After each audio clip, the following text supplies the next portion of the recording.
Hello students. तो बच्चों यहाँ पे मैं फिजिक्स का जो पेपर आया था 2023 का उसका कंप्लीट एनालिसिस लेके आया हूँ। एक्चुअली कुछ दिनों से मैं सुन रहा हूँ, मैंने एग्जाम के टाइम पे आप लोगों से कुछ बोला नहीं क्योंकि वो सही मुझे लगा टाइम नहीं रहेगा। पहले आप पेपर दे दो। तो अभी तो आपका पेपर खत्म हो गया, बस एक बायोलॉजी का पेपर बचा हुआ है। तो मैंने देखा फिजिक्स से, तो बहुत सारे बच्चों ने तो ये बोला कि जो भी बच्चे मेरे से कनेक्टेड हैं कि सर पेपर बहुत अच्छा गया। काफ़ी सारे बच्चों ने बोला सर 65 मार्क्स का 67 मार्क्स का अटेम्प्ट किया, सारा का सारा अटेम्प्ट कर लिया, ऐसे भी बोला। बहुत सारे बच्चे ये बोल रहे थे कि सर मतलब कहाँ से क्वेश्चन आया कुछ समझ में ही नहीं आया। इंपॉर्टेंट जो क्वेश्चन दिया था आपने या किसी भी टीचर ने आपने उस इंपॉर्टेंट क्वेश्चन में से एक भी क्वेश्चन नहीं आया। मुझे लगा ये बड़ा इंटरेस्टिंग है यार, क्योंकि मैंने लगभग सारे क्वेश्चंस आपको दे दिए थे, जितने भी क्वेश्चंस बन सकते हैं। तो मैं ये समझ नहीं पा रहा था कि फिर आखिर बोर्ड वालों ने पेपर बनाया कहाँ से, जब उसमें से एक भी क्वेश्चन नहीं दिया मेरे इंपॉर्टेंट क्वेश्चन में से, क्योंकि सारे तो मैंने दे दिए थे।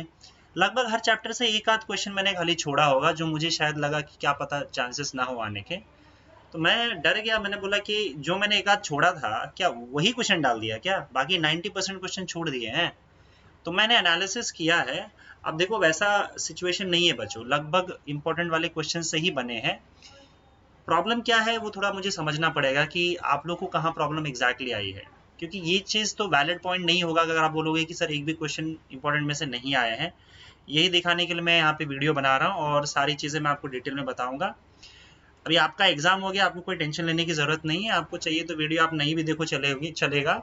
मैं बस आपका कन्फ्यूजन दूर करना चाहता था, इसलिए वीडियो बना रहा हूँ। दूसरी बात ये है कि देखो, ये फिजिक्स का ना कई बच्चों का प्रॉब्लम होता है, कई बच्चों का तो क्लियर होता है, सही होता है, लेकिन कई बच्चों का प्रॉब्लम मैं पिछले 10 साल से देख रहा हूँ कि हर साल कहीं ना कहीं वो फिजिक्स के लिए कुछ ना कुछ प्रॉब्लम उनका होता ही है, रोना रोता ही है। तो मैं बस ये बोल रहा था कि देखो क्वेश्चंस जो है वो तो क्लियरली जो जिसने भी आपको टीचर ने इंपॉर्टेंट क्वेश्चंस दिया होगा प्रीवियस ईयर्स का एनालाइज करके, क्वेश्चंस तो वैसे ही आए हैं, कुछ भी मुझे कोई अतरंगी नहीं लगा। ये एक प्रॉब्लम हो सकता है कि जो आपको इम्पोर्टेंट लगा होगा, जो आपको लगा होगा कि ये बहुत इंपॉर्टेंट क्वेश्चन है कुछ, वो शायद नहीं आए होंगे। तो बच्चों ऐसा तो नहीं है ना कि मुझे जो सही या मुझे जो इम्पोर्टेंट लगेगा वही बोर्ड वाला पूछेगा। तो वो तो पूछेगा अपने हिसाब से। और ये एक प्रॉब्लम भी हो सकता है कि कई बच्चों ने सोचा होगा कि मैंने बताया था, मुझे जितने बच्चों ने पूछा था मैंने क्लियरली बोला था कि बच्चों, मुझे पूछा था उन्होंने कि सर इंपॉर्टेंट थियरी के लिए इंपॉर्टेंट चैप्टर्स कौन से हैं, न्यूमेरिकल्स कौन से ज़्यादा चैप्टर्स कौन से चैप्टर से ज़्यादा पूछे जाते हैं। तो मैंने साफ साफ बात सबसे कही थी कि बच्चा, ऐसा कुछ भी फिक्स नहीं होता है बोर्ड में कि कौन से चैप्टर से न्यूमेरिकल और कौन से चैप्टर से थियरी पूछा जाएगा। अगर आप सारे के सारे न्यूमेरिकल्स छोड़ रहे हो तो आपको 16 के 16 चैप्टर्स थियरी के करने होंगे और सारे इंपॉर्टेंट क्वेश्चंस करने होंगे फिर, क्योंकि किस चैप्टर से न्यूमेरिकल आएगा और किस चैप्टर से थियरी, इस बात का कोई गारंटी नहीं है। तो हो सकता है आपको किसी ने कान में डाल दिया हो कि ये चैप्टर न्यूमेरिकल के लिए इंपॉर्टेंट है और ये थियरी के लिए। तो ये पॉसिबिलिटी ज़रूर हो सकती है कि अगर किसी ने 7-8 चैप्टर ही पढ़े हैं और ये हो सकता है कि उसने जो थियरी के चैप्टर्स पढ़े हैं इस साल उसमें से न्यूमेरिकल आ गया हो, तो शायद इसीलिए आपको क्वेश्चंस ना मिले हो, पॉसिबिलिटी है। तो आप मुझे अगर अपना एग्जैक्ट प्रॉब्लम बताओगे तो मैं उस पर वर्क करके फिर नेक्स्ट ईयर के बच्चों को गाइड कर सकता हूँ कि भाई ये सब गड़बड़ी जो है ना आपको नहीं करना है। क्योंकि ये तो मैं नहीं बता सकता कि इंपॉर्टेंट में से बोर्ड्स डालते नहीं है, क्योंकि वो मेरे सामने मैंने एनालाइज किया है, हर क्वेश्चन लगभग एक आध को छोड़ के सारा इंपॉर्टेंट क्वेश्चंस में से आया है। उसका रीज़न ये है कि मैंने सारे क्वेश्चन दे दिए थे, कुछ बचा ही नहीं था, तो कैसे उसमें से नहीं आएगा। और टेक्स्ट बुक के ही सारे न्यूमेरिकल्स आए थे, इवन उसका जो नंबर भी चेंज नहीं किया था। तो मैं आपको बताता हूँ यहाँ पे, तो आपका जो जेन्युइन प्रॉब्लम होगा ना, आप थोड़ा एनालाइज करके अगर आप फ्यूचर में जूनियर्स की मदद करना चाहते हो तो आप अपनी प्रॉब्लम मुझे बताओगे, तो मैं उसका सोल्यूशन देख के आगे के बच्चों को गाइड करूंगा ताकि आगे बच्चों को इशू ना हो, क्योंकि कई सालों से इशू चलता आ रहा है। और जबकि मैं देख रहा हूँ पिछले 10 साल से पेपर फिजिक्स के ईजी ही बने हैं। तो मैं सिर्फ एक पेपर का एनालिसिस आपको दे रहा हूँ क्योंकि उसमें मुझे नहीं लगता कि हमको टाइम वेस्ट करना चाहिए, आपको भी नहीं करना चाहिए। आपका बायोलॉजी का पेपर आप वो पढ़ो, जिसका नहीं है सीएस का है वो पढ़े, या फिर एंट्रेंस एग्जाम्स की तैयारी कर सकते हो आप, नीट जेडबल सीटी जो भी आप कर रहे हो। तो ये जस्ट एक आपका कन्फ्यूजन दूर करने के लिए, और अगर आप लोगों को लग रहा है कि फ्यूचर में बच्चों की मदद की जाए फिजिक्स के लिए, तो आप मुझे जो एक्चुअली प्रॉब्लम आपको फेस हुआ है कि क्या फील हुआ, कहाँ गड़बड़ हुआ, मैं जो बता रहा हूँ कि कुछ ही चैप्टर्स आपने पढ़े थे, शायद इसके वजह से प्रॉब्लम हुआ क्या, आप अपना प्रॉब्लम अगर मुझे बताओ तो मैं उसे देखकर फिर नेक्स्ट टाइम बच्चों को आगाह कर दूंगा कि देखो इस तरह से गड़बड़ नहीं होनी चाहिए, नहीं तो एग्जाम में प्रॉब्लम हो सकता है, तो आप ये सब मत करना।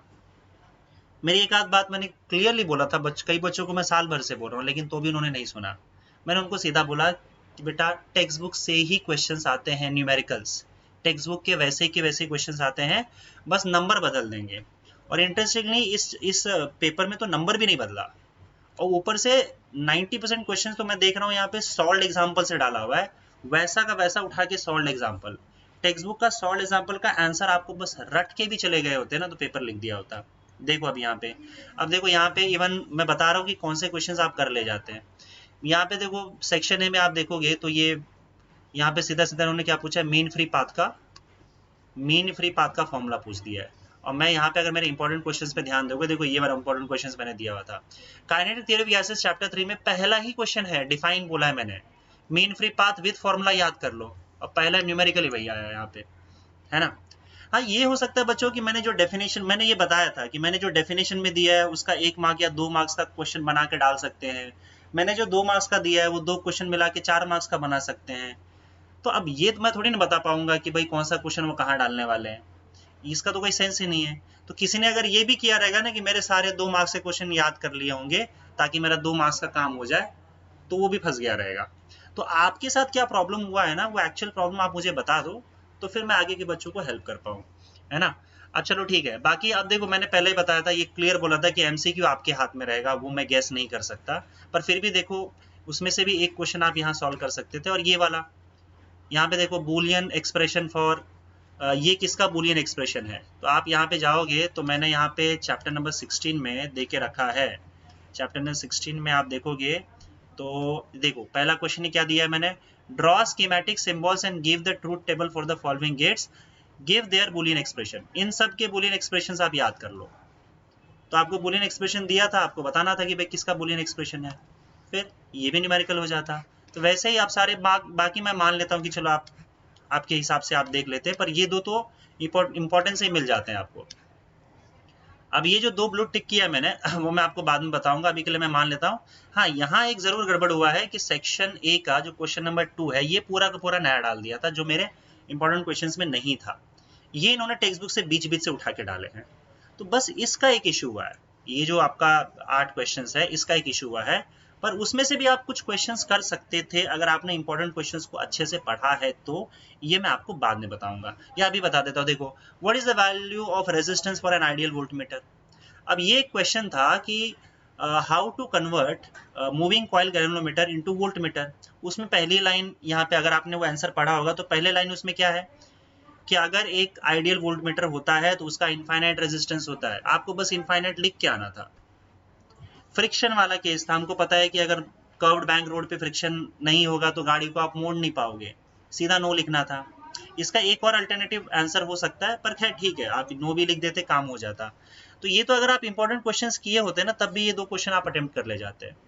चलो फिर भी मैं मान लेता हूँ कि चलो ये 8 मार्क्स का क्वेश्चन जो है वो टेक्स्ट बुक के बीच में से डाला था, इंपॉर्टेंट क्वेश्चंस में से नहीं आया था, इसको हटा देते हैं। अगर आप इंपॉर्टेंट क्वेश्चन पढ़ते तो मेरे हिसाब से ये 2 क्वेश्चन आपको आ जाना चाहिए था।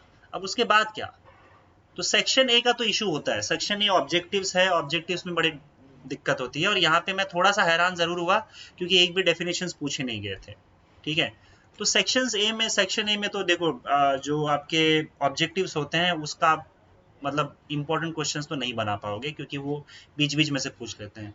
पर उसके बाद आओ तो अब देखो ये इसमें भी देखो लास्ट क्वेश्चन सेक्शन ए का ये last question, right the mathematical formula for Bohr magneton. Bohr magneton का मैंने बताया था कि आप फॉर्मूला याद रखना, इंपॉर्टेंट क्वेश्चंस में दे के रखा हुआ है, आप देख लेना। यहाँ पे ये कौन सा है, मैग्नेटिक मटेरियल्स का टॉपिक है, उसमें मैंने क्वेश्चन दे के रखा हुआ है, ये भी आप कर सकते थे। अच्छा ठीक है, सेक्शन बी में अब आ जाता हूँ। अब लाइन से देखो क्वेश्चन नंबर 3 चैप्टर 2 के इंपॉर्टेंट क्वेश्चंस में मैं बता भी देता हूँ 1-2 क्वेश्चन ताकि आपको लगेगा सर क्या बोल रहे हैं आप। चैप्टर 2 पे आ जाओ, चैप्टर 2 ये देखो यहाँ पे क्या लिखा हुआ मैंने, डेफिनेशन पे इतना देके रखा हुआ है। ये क्या है, कोएफिशिएंट ऑफ विस्कोसिटी लिखा है, देखो कितने क्लियर और प्यार से। कोएफिशिएंट ऑफ विस्कोसिटी का डेफिनेशन और उसका यूनिट्स और डायमेंशंस के साथ क्वेश्चन क्या है, पहला ही question, defined coefficient of viscosity, state its formula and SI units. समझ रहे हो कि नहीं कुछ, हाँ। Obtain an expression for magnetic induction of toroid of N turns. कई बच्चों को ये समझ नहीं आया, अरे भाई टोरॉइड का आपको मैग्नेटिक फील्ड, मैग्नेटिक इंडक्शन मतलब मैग्नेटिक फील्ड, हो सकता है कई बच्चों को क्वेश्चन में थोड़ा इश्यू आया और ना समझ में आया हो। टोरॉइड का मैग्नेटिक फील्ड ये इंपॉर्टेंट क्वेश्चन में से नहीं है, आप चैप्टर लेके चले जाओ तो मैग्नेटिक मटेरियल्स का, सॉरी मैग्नेटिक मटेरियल्स बोल रहे हो, magnetic fields due to electric current में ये देखो तो आप थोड़ा सा देख लो तो किधर गया, ये रहा टोरॉइड, क्वेश्चन नंबर 3 यहाँ पे, obtain an expression for magnetic field in a toroid. अब आगे का क्वेश्चन मैं दिखाऊंगा नहीं, सीधा सीधा बताते जा रहा हूँ कि मेरे इसमें इंपॉर्टेंट में से कैसे आया था। State and prove principle of conservation of angular momentum, chapter 1 के इंपॉर्टेंट क्वेश्चन से आया हुआ है। Obtain an expression for equivalent capacitance of two capacitors C1 and C2 connected in series, मैंने सीरीज पैरेलल दोनों दिया था, सीरीज पूछ दिया है। ये क्वेश्चन नंबर 7, बस ये यहाँ पे एक क्वेश्चन है जो नहीं आया था, ये कुछ थोड़ा अलग से था और ये मैं मानता हूँ कि आप शायद सॉल्व ना कर पाओ क्योंकि इसका लैंग्वेज भी उतने अच्छे से नहीं दिया हुआ था। ये एक्चुअली में आपका इंडक्टर्स पैरेलल कॉम्बिनेशन का पूछा गया था, ठीक है, ये अपने इसको मैं हटा देता हूँ। पर एक क्वेश्चन ना आपके पास ऑप्शंस होते हैं। Question number 8, how will you convert a moving coil galvanometer into emitter, emitter voltmeter दोनों का क्वेश्चन मैंने देके रखा हुआ था चैप्टर 9 से, ठीक है। ये तो भाई अब मैं सिर्फ पहला स्टार्टिंग में थियरी बता रहा हूँ, अगर किसी ने न्यूमेरिकल नहीं भी किया, 16 के 16 चैप्टर्स का सिर्फ थियरी किया था, तब भी देखो ज्यादा क्वेश्चन छूटेंगे नहीं। अब आपने न्यूमेरिकल नहीं किया तो न्यूमेरिकल के मार्क्स तो जाएंगे ही, उसमें आप क्या कर सकते हो, तो वो तो अब न्यूमेरिकल जो नहीं करोगे उसका आप क्या कर सकते हैं हम लोग। ये रहा question number 11, distinguish between free vibrations and force vibrations, 2 point लिखना था आपको खाली, ये भी इंपॉर्टेंट क्वेश्चन का ही है। जो भी टिक किया है ना मैंने ऐसे, वो सारे इंपॉर्टेंट क्वेश्चन में से ही आए हुए हैं, और जो भी न्यूमेरिकल टिक किया हुआ है ना वो सारे के सारे तुम्हारा टेक्स्ट बुक में से, तो तुम्हें कोई बिना टिक का कोई क्वेश्चन ही नहीं मिलेगा। देखो खाली एक क्वेश्चन जो मैंने सर्कल किया वो खाली बाहर से आया हुआ है, मेरे इंपॉर्टेंट क्वेश्चन के बाहर से आया हुआ है, एक सर्कल अभी तक दिखा है। अच्छा आगे बढ़ते हैं, ये पूरा सेक्शन बी तो समझ लो उसी में से आ गया है।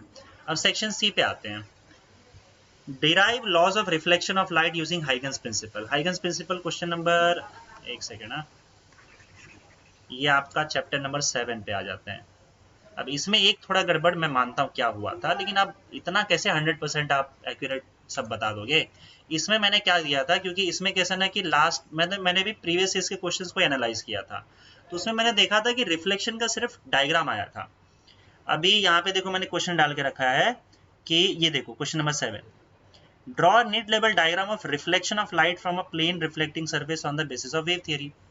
रिफ्लेक्शन का क्वेश्चन था, तो आप इतना भी कर लेते हैं ना सिर्फ ड्रॉ, इसमें बस क्या किया है प्रूव करने के लिए बोल दिया डिराइव लॉस ऑफ रिफ्लेक्शन, तो आपको क्वेश्चन थोड़ा सा समझना पड़ेगा। तो अगर आप वो लॉस ऑफ रिफ्लेक्शन का भी आपने डायग्राम भी बना दिया होता ना, आपको 2 मार्क्स मिल गया होता, 3 में से 2 मार्क्स मिल जाता, आपको 1 ही मार्क्स जाता। तो थोड़ा सा समझने वाली चीज थी, मैंने बोला था कि आपको अच्छे से चीजें समझ के फिर पढ़ना है, रटना नहीं है सारी चीजें, इवन क्वेश्चन भी आपको समझना तो पड़ेगा थोड़ा सा। State postulates of Bohr's atomic model, अब ये भी आया है, इसमें थोड़ा गड़बड़ क्या हो गया कि तीनों बोर्स का तीनों पोस्टुलेट यहाँ पे लिखना था 3 मार्क्स के लिए। ये क्वेश्चन इसके पहले शायद पता नहीं एक बार आया भी है कि नहीं आया, आई एम नॉट श्योर, क्योंकि इसलिए मुझे इंपॉर्टेंट नहीं लगा, मैंने नहीं डाला। लेकिन अगर आप देखोगे तो मैंने क्या डाला है उसमें देखो, अगर आप क्वेश्चन को एनालाइज करोगे क्वेश्चन नंबर 15 में, इसमें क्या लिखा हुआ है देखो, ये देखो, state Bohr's third postulate and derive Rydberg's formula. ये कई बार क्वेश्चन रिपीट हुआ था तो मैंने डाल दिया था। अगर आप तीनों पोस्टुलेट नहीं भी लिख पाते तो थर्ड पोस्टुलेट मैंने बोला था, अगर आप ये भी पढ़ लेते तो आपको 1 मार्क्स यहाँ पे मिल जाता, पूरा मार्क्स नहीं जाता है। तो मैं ये मान लेता हूँ कि आपका इधर से 1 मार्क जाएगा, इधर से 2 मार्क जाएगा, पर फिर भी अटेम्प्ट किया हुआ क्वेश्चन है, आया हुआ क्वेश्चन है। क्वेश्चन नंबर 70 चैप्टर 11 में से मैंने डेफिनेशन में डाल रखा है कि magnetization, magnetic intensity, magnetic susceptibility, सबके डेफिनेशन याद कर लो, वहीं से क्वेश्चन आया। क्वेश्चन नंबर 18 मेरे इंपॉर्टेंट क्वेश्चन में नहीं था, और क्वेश्चन नंबर 20 मेरे इंपॉर्टेंट क्वेश्चन में नहीं था।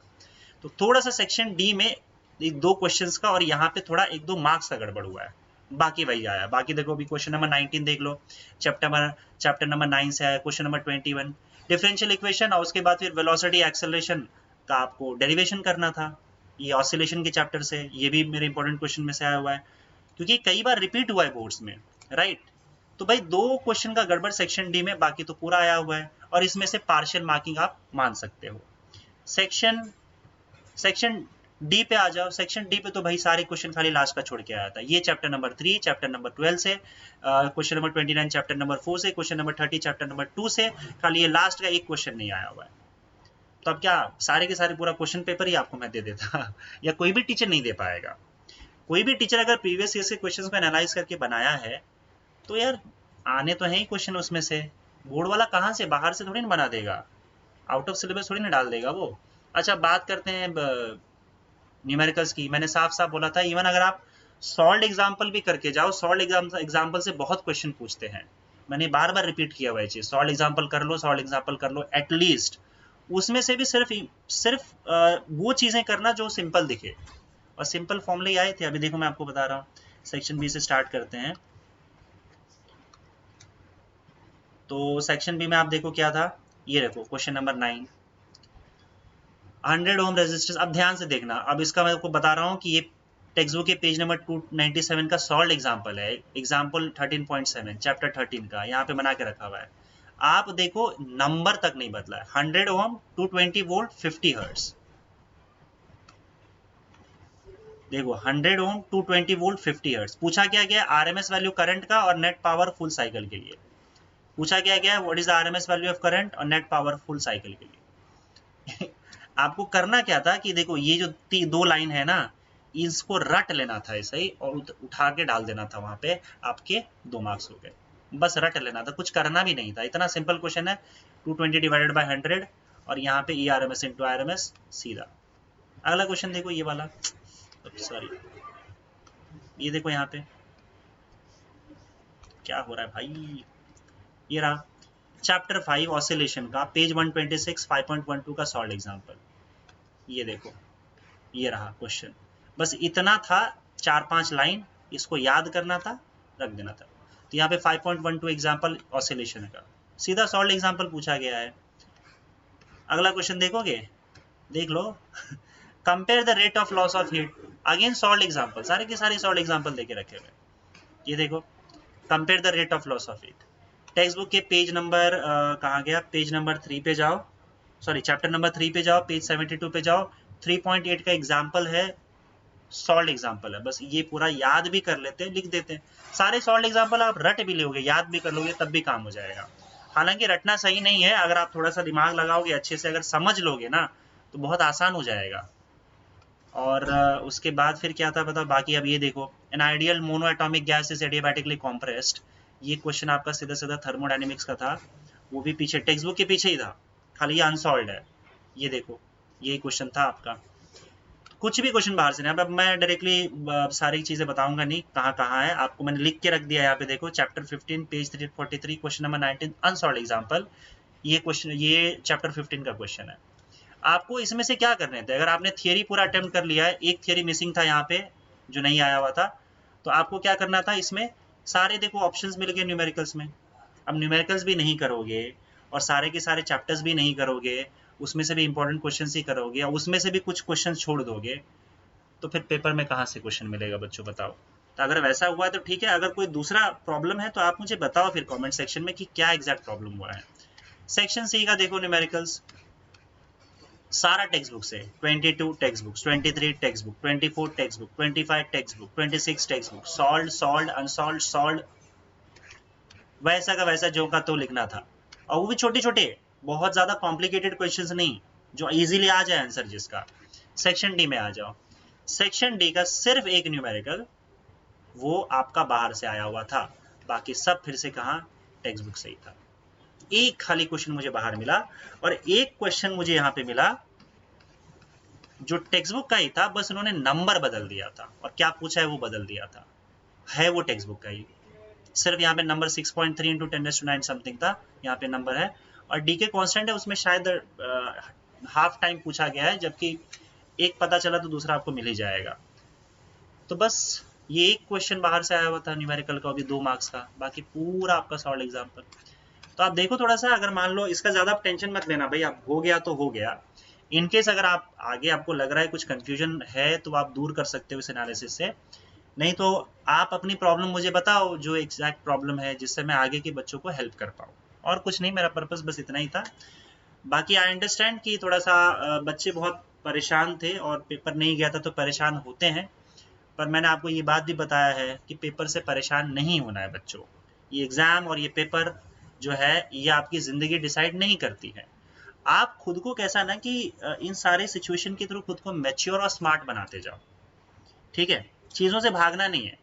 ये नहीं बोल देना कि बोर्ड वाले के पास दिमाग नहीं है, कुछ भी करते। कुछ बच्चे तो अजीब तरीके से बोलते थे कि नशे में पेपर बनाया हुआ है, कुछ भी कर देते हैं। ऐसा नहीं है बच्चों, तुम्हारे चीज़ों को ध्यान में रख के। अब अगर मान लो सॉल्ड एग्जाम्पल ही बुक से उठा के डाल दिया है, इंपॉर्टेंट क्वेश्चन में से सारा का सारा यहाँ पे आपको पेपर आ रहा है, अब बोर्ड वाले क्या कर ले बताओ। मतलब प्रीवियस इसके जो क्वेश्चंस है ना, जो एक हिसाब से एनालाइज करके अगर कोई करे तो वही questions most of the cases में रिपीट हो जाते हैं। तो अब क्या कर लोगे बताओ। अब तुम क्या चाहते हो कि तुम्हें फुल वेव रेक्टिफायर इंपॉर्टेंट लगा था तो फिर फुल वेव रेक्टिफायर ही आए?